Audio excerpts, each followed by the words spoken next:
मीरा ने महल की चकाचौंध छोड़ दी और एक सूती साड़ी और साधारण जूते पहनकर अपनी पहचान छिपा ली। वह राजकुमारी नहीं, बल्कि सिर्फ एक साधारण लड़की थी जो एक नए जीवन की तलाश में थी। वो रात भर चली और सुबह होते होते अंधेरे की घाटी नामक घने जंगल में पहुंच गई। ये जंगल अपनी गुमनामी और डाकुओं के लिए बदनाम था।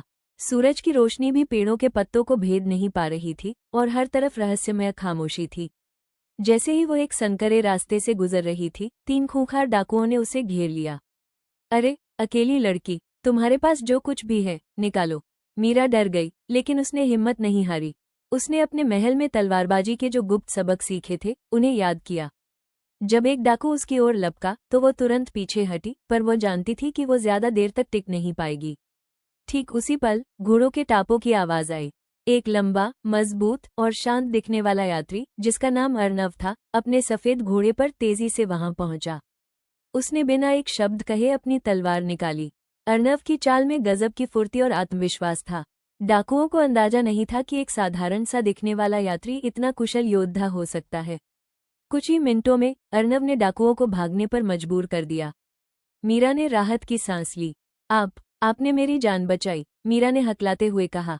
अर्नव ने अपनी तलवार म्यान में रखी। इस जंगल में अकेले चलना खतरनाक है। मैं पूरब की ओर जा रहा हूँ। तुम कहाँ जा रही हो?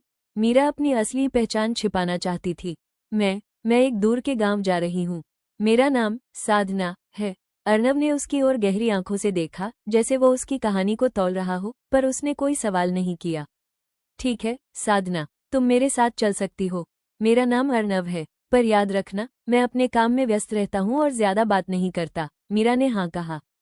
उसे अर्नव के आसपास एक अजीब सा सुरक्षित महसूस हो रहा था, भले ही वो उसके बारे में कुछ नहीं जानती थी।